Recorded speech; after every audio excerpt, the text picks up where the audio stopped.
Hi, everybody. My name's Alec. Alec Laws. I work for a company called Identiverse, and I'm going to talk about UMA and the interop activities that we've been taking place. So it's a bit, 50% is a review of UMA, just to set the table, make sure we all are on the same page about what we're talking about. 50% is about the activity that we've had at the UMA working group, the different efforts that were undertaken to make our stuff work together and show the real value of building an ecosystem together. Okay. So first, UMA2 overview. So this is UMA in a nutshell, right? This is the standard model of UMA, if you will, right? And there's two halves to UMA. So it's two extensions to OAuth. First one is UMA Grant, which is the client-side grant, which is at the bottom. And this deals with how the client interacts with resource servers and the authorization server. So the big change that UMA makes for this relationship is that it really loosely couples resource servers to authorization server. So instead of having a very tight binding between an authorization server and a resource server, you can federate that completely. The authorization server doesn't start with any knowledge about the resource server at the beginning, and all the resources are typically resource owner constrained. So like they are my resources, not just a general definition of a resource. There's also the UMA grant half, and this is about the client side, where UMA versus OAuth, the biggest difference is the amount of knowledge that that client has to have. In OAuth, the client has to know where the resources are, it has to know what the scopes are that apply to those resources, it has to know where the authorization server is typically to be able to make the requests for those resources. UMA sort of flips that on the head. It says, if you know where a resource is, you can go there, you can request it, and that authorization or that resource server will tell you where to go get authorization from. So this has sort of really cool use cases where two users at the same resource server could use different authorization servers. And it also enables some other use cases such as asynchronous policies and party-to-party sharing. So meaning typically I'm authorizing my own access to my own resources, and instead I can create policies that say, you can access my resources on Tuesday and you can access my resources on Thursday, right? So some quick examples of that. In UMA Grant, the first thing that happens is Alice goes to the resource server and tells it, hey, use this AS. This is my trusted AS. This is the authorization server that I know, it knows me, I have a good relationship with. It registers the resources, and then Alice can independently create policies about who can access those resources. So in one case, this could be an immunization record that I've taken control over, and then I can say my doctors can have my immunization record.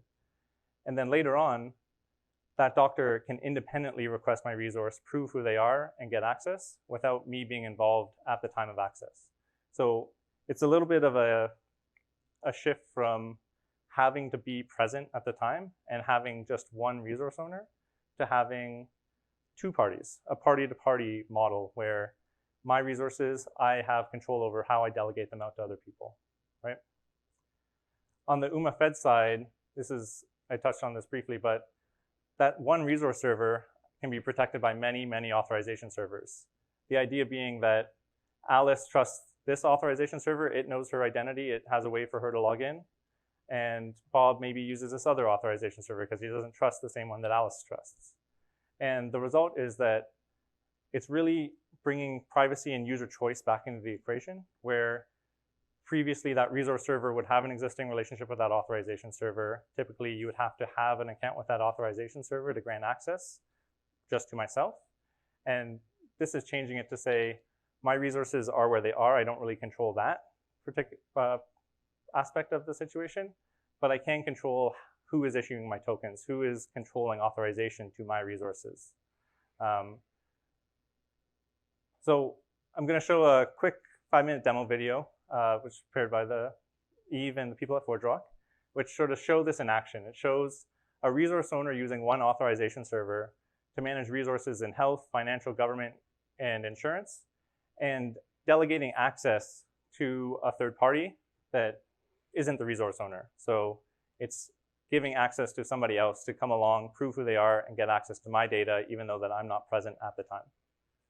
Okay? One more? No? Back? Yes.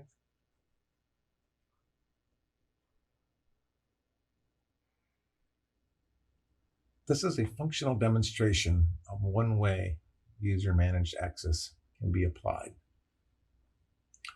We have two sample applications.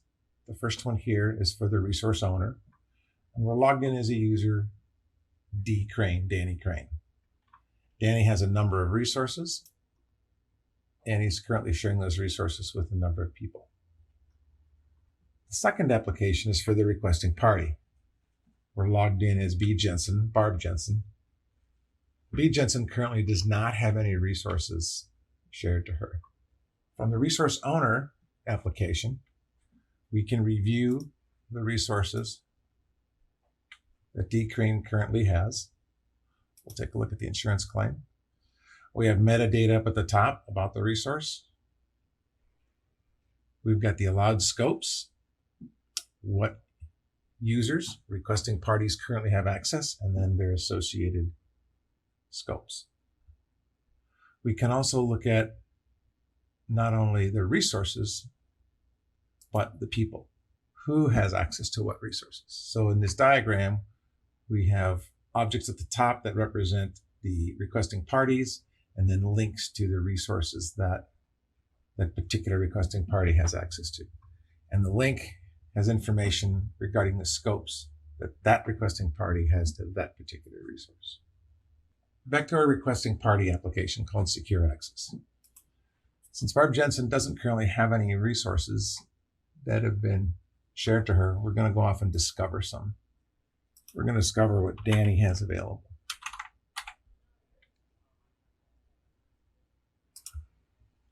Danny has two resources that are discoverable, requestable, so we're going to request them. Requested the first one, requested the second one. The interface now shows that there's two pending requests for the resource owner. We're going to approve them, but we're going to limit the scopes for this particular resource to only meta and content. And the second one, we're going to take away the download scope.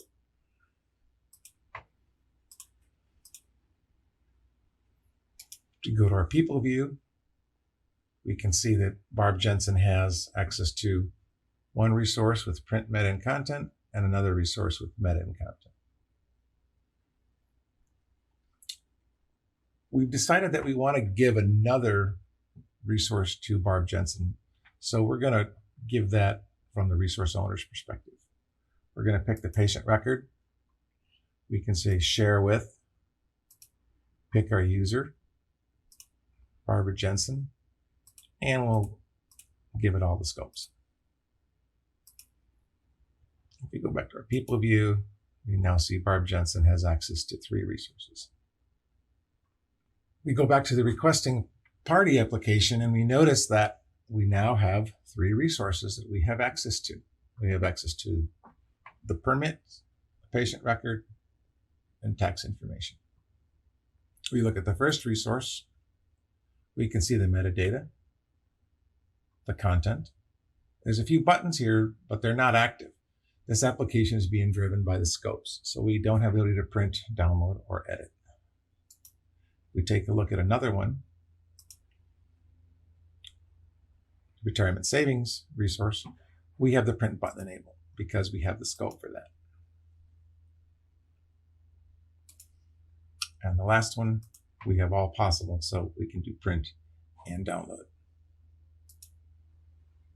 We're going to go back to the resource owner interface, and we're going to show that we can not only add access to resources, but we can remove access to resources. So if we go to B. Jensen, we've decided the patient record, we no longer want Barb Jensen to have access, so we can remove that. When you go back to Barb Jensen's application as a requesting party, we see that that resource is no longer available.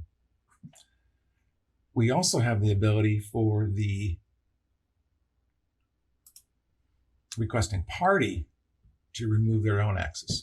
We may have a situation for legal reasons, regulatory reasons, that the requesting party wants to remove their association with the resource. So we can invoke request access to be removed from the requesting party.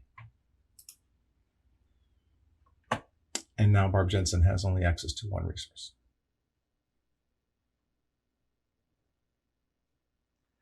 Okay, so I guess a couple highlights from that video. First being the asynchronous nature of all those transactions. The granting, the requesting, it all happened without both parties being present at the same time, which is something that really helps make this a usable thing for people, right?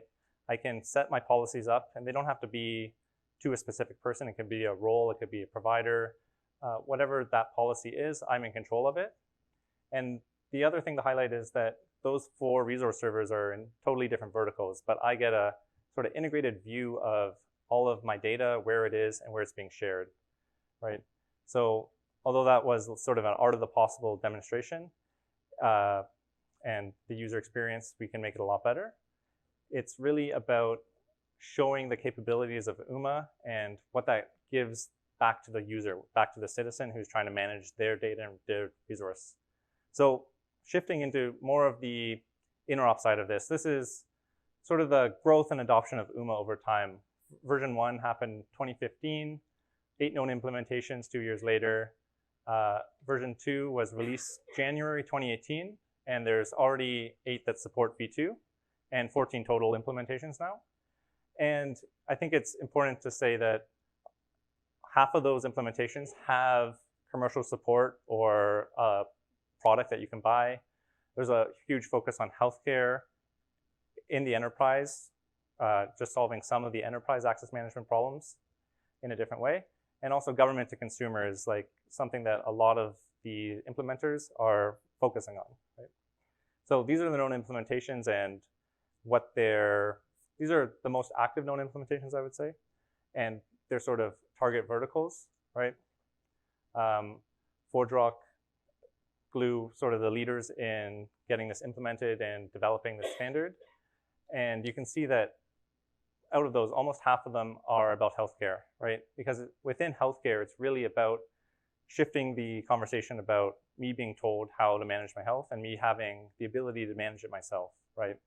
So me being able to say, my records are here and I want to share them with these providers and not share them with those providers, or just knowing where my data is so that I can have access to it when I need it, which is a sort of a huge challenge at the moment where in Canada and Ontario, all my health records are held by the province, but I can't access any of them because there's no identity and there's no authorization abilities that sit in front of that, right? So, okay, session's called Interop. These are the Interop report now, okay? So there's 2 types of Interop in UMA that are focused on those 2 extensions. The first is AS to RS, so that loose coupling between the authorization server and the resource server that allows me to take my resources at any resource server and say, use this authorization server. That's the grand vision of UMA. Obviously, in practice, a lot of implementations have a tighter coupling, I would say. But in general, the goal is for that resource server to be able to dynamically register at the authorization server, register their resources, and for that authorization server to be almost a shell that's just collecting the information about me and letting me control it without participating so seriously in how that authorization decisions are made and what I can do with my own data, right? On the other side, client interop, same sort of goal, where a client that has no previous relationship to a resource server and authorization server, just with a link to a resource, would be able to go to that resource server, say, hey, I want this resource. The resource server tells the client where to go to get authorization. So instead of going to authorization server first, there's a resource server first flow here. And then the authorization server also tells the client how to authenticate that resource. Because I'm managing my own policies, the ways that a requesting party needs to prove who they are to get access can be a huge variety, right? It could be, I need people that have an account from Google. I need specific people with an account from Google. I need people to answer Q&A flow at the authorization server. Similar to OAuth, there is a lot of options for how you do authorization at the authorization server. But the interesting difference here is that the client has no prerequisite knowledge about what it's going to do. It just has the link and it's told what to do, and it can follow all the error flows. And at the end of the day, it gets access to the resource that was authorized. So client interop, currently we've been working with sort of a demo client and applying it to different vendor ecosystems. So Glue originally created a Python dummy client that followed the UMA flow. It handled both interactive and non-interactive claims gathering at the authorization server. At Identiverse, we took that same client, we applied it to our ecosystem, and it worked. So showing that a client that had no previous association with a different UMA ecosystem could come off the street and integrate and get access. The other three, they're in the works. We're coming there slowly. This is on the other side, the RS interop side. So this is a two-party interop too, right? So there's authorization servers that exist, resource servers that exist. So the Glue gateway is a general resource server adapter that can wrap any resource and give it UMA capabilities. So Glue has tested that with Glue, Keycloak, and they're currently testing it at WSO2. We've tested our RS with Keycloak and obviously with ourselves, right? Probably ForgeRock has more green, but I didn't have a chance to follow up so much. So of those demos, this was an RS interop test. Glue took their current gateway, which was previously integrated to their Glue gateway server, and pointed that gateway at a Keycloak UMA compliant authorization server. So they tested those components of UMA Fedz. They tested dynamic client registration, the protection API, permission API, using the grant type and introspecting a token successfully. So showing that any resource protected with a Glue authorization server can be protected by a Keycloak, or any resource protected by a Glue gateway can be protected by a Keycloak authorization server. Oh, sorry, those were the results. And any Keycloak AS should be able to integrate with any compliant UMA resource server implementation also. This is the other demo that or the other interop test that we're currently undertaking, which is taking a generic client requesting party application and integrating it to different authorization servers. So Glue created the client and did the first testing. We've taken their client, tested against our ecosystem. And the only differences were OAuth differences, things that a mature OAuth 2 client would be able to handle. Stuff like how it authenticates to a token endpoint was different between Glue and Identiverse. But in the end, it really meant that a client that just had a resource location could, whether that's at a Glue gateway or an Identiverse RS, whether it's protected by a Glue authorization server or an Identiverse authorization server, that client could just take that resource location and get access, right? So this next video is going to demonstrate our implementation, our use of that demo client. It goes a little fast, so hopefully you'll be able to follow along. First, we're going to start that demo client. We're already running the authorization server. So the steps that the client takes, first it requests the resource without the token. It gets back the location of the ID server and can request an access token directly from that authorization server. It's told it needs that user to do claims gathering, which it's doing here.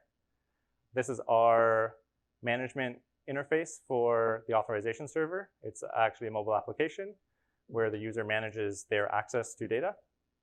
So this user is granting that client access to their resources at the resource server, pushing that policy up to that AS. And the client is then given back basically a ticket, which is a OAuth off-code analogy, gets the RPT, and at the end of the day is able to request that resource directly from that resource server, in this case, an immunization record. That's it. That's the summary. Thank you for coming. If you guys are interested in UMA or the use cases that we've talked about, we're meeting Thursdays at 9 a.m. EST. Please come join us. And if some of the details about off-code and tickets are interesting to you, then I encourage you to read the specs. They're great. Okay? Thank you. Questions? you.